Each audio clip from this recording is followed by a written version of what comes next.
मेरा ख्याल है बहुत सारी गुफ्तगू गौहर साहब और leader of the opposition Omar Ayub साहब उसे कवर कर चुके हैं। मैं बहुत ज़्यादा बातें नहीं कहूँगा, लेकिन सिर्फ 2 से 3 चीज़ें हैं। सबसे पहले ये कि कल इलेक्शन कमीशन ऑफ पाकिस्तान की सरपरस्ती में पंजाब की हुकूमत ने इलेक्शंस के अंदर, और उसे इलेक्शन कहना भी इलेक्शन की तौहीन है, उस प्रोसेस के अंदर जिस नंगी जारहियत, बेशर्मी, बेहयाई का मुजाहरा किया है, उसके लिए कंडेम करने के अल्फाज भी हमारे पास मौजूद नहीं हैं। जिस तरीके से इलेक्शन कंडक्ट किया गया, जिस तरीके से आरओज़ को ज़बरदस्ती उनसे रिज़ल्ट्स लिए गए और गवर्नर हाउस लाहौर में ख्वाजा इमरान नज़ीर की मौजूदगी के अंदर जिस तरह मुख्तलिफ़ लोगों को पैसे देने की वीडियो बनाई गई और जिन प्रेसिडिंग ऑफिसर्स ने पैसे लेने से इनकार किया, उनको न सिर्फ वहाँ पर टॉर्चर किया गया बल्कि उनसे फोर्सफुली वहाँ पर फॉर्म 45 के ऊपर सिग्नेचर्स लिए गए। इसकी मजम्मत मैं नहीं समझता कि काफ़ी है। इसके लिए मैं ये समझता हूँ कि सियासतदानों ने को ठेका नहीं उठाया हुआ कि हमेशा गद्दारी के पर्चे, बगावत के पर्चे, आर्टिकल 6 का ट्रायल सियासतदानों के ख़िलाफ़ हो। मैं ये समझता हूँ कि मौजूदा इलेक्शन कमीशन और मौजूदा हुकूमत पंजाब, इनके ऊपर बगावत की FIRs होनी चाहिए, इनके ऊपर गद्दारी की FIRs होनी चाहिए, इनके ऊपर आर्टिकल 6 की FIRs होनी चाहिए, क्योंकि आईने पाकिस्तान का इतना खुल्लम खुल्ला इस्तेहसाल, इतना खुल्लम खुला मजाक पाकिस्तान की माजी की हुकूमतों के अंदर या माजी के इलेक्शंस के अंदर इस तरीके से नहीं उड़ाया गया। इसलिए हमारे लिए ये इलेक्शंस मुकम्मल तौर पर नाकाबिल कबूल हैं।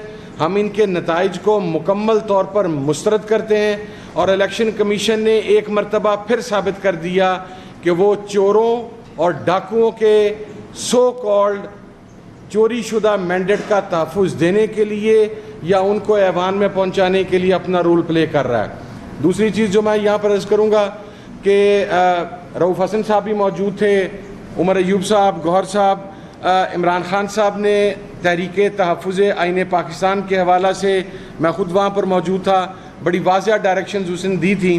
और मैं ये समझता हूँ कि फैसलाबाद का जलसा जिसकी तारीख़ आज रात को उमर अयूब साहब और गौर साहब अनाउंस कर देंगे, जो फैसलाबाद डिवीज़न के स्टेक होल्डर्स हैं उनकी मुशावरत के बाद, क्योंकि उनकी आज शाम मीटिंग है, रात तक इंशाल्लाह या सुबह तक उसकी डेट अनाउंस कर दी जाएगी। वो पंजाब के अंदर एहतजाजी तहरीक की इब्तदा करेगा और उसके साथ ही हम डिस्ट्रिक्ट टू डिस्ट्रिक्ट जाएंगे। अब ये एक मैराथन एहतजाजी तहरीक है। हम आइन और कानून J'ai clairement trouvé ma voie professionnelle, c'était comme une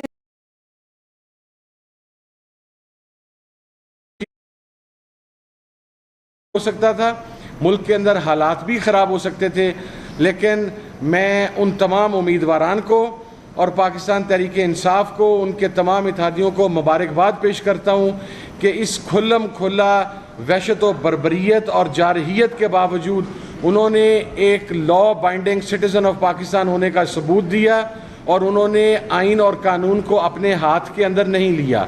और लास्टली, ये जो पंजाब हुकूमत के अंदर एक ड्रामा सीरीज़ चल रही है कि कभी लोग तंदूरों के ऊपर पहुंच जाते हैं, कभी लोग गंदम की कटाई के लिए पहुंच जाते हैं और उन्हें ये नहीं पता कि दातरी चलानी किस साइड से है, कभी लोगों के घरों में कैमरा दाखिल करके वहाँ पर पहुँच जाते हैं, कभी मोटरसाइकिल्स के आगे पतंगबाजी से बचने के लिए तारे लगाना शुरू कर देते हैं। इनका काम ये नहीं है, इनका काम आवाम की खिदमत करना था, लेकिन चूँकि चोरी शुदा मैंडेट से आए हैं और अभी भी इनका बुनियादी मकसद सिर्फ़ और सिर्फ अपनी करप्शन को प्रोटेक्ट करना और मज़ीद करप्शन को जारी रखना है।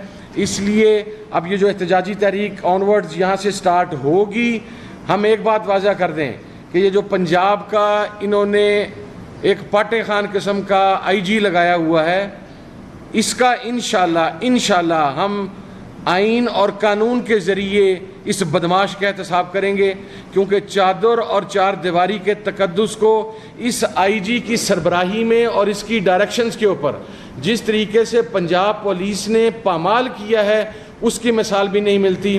बुज़ुर्ग औरतों को गलों से पकड़कर, उनके कपड़ों से पकड़कर घसीटा गया है, उनको घरों से बाहर निकाला गया है। लोगों की जवान बच्चियों, बहनों, बेटियों के घरों में होने का लिहाज नहीं किया गया, उन्हें टॉर्चर किया गया है।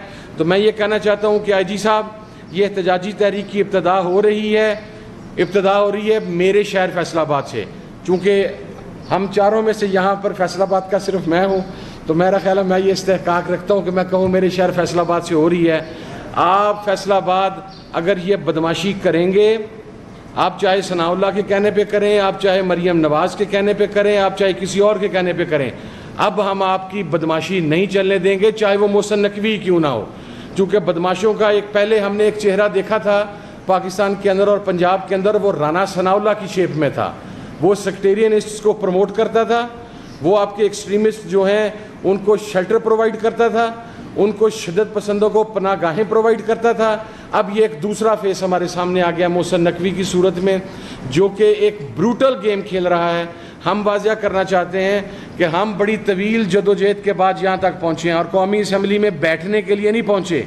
हमें हमारा मैंडेट वापस चाहिए, हमारा सारे सूबों का मैंडेट हमें वापस चाहिए, वगरना इस एहतजाजी तहरीक में जिस हद तक आप जाएंगे आप जाएं।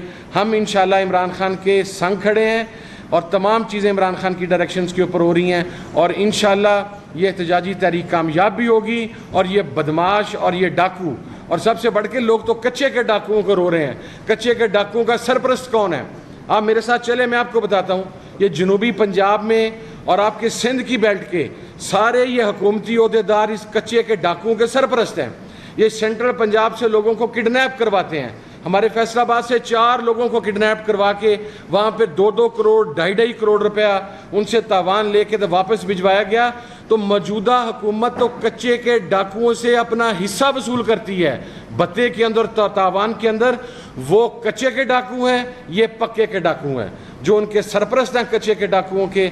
और इंशाल्लाह इस तहरीक के ज़रिए हम इन डाकुओं और गासबों का भरपूर एहतसाब करेंगे। बहुत शुक्रिया जी, थैंक यू।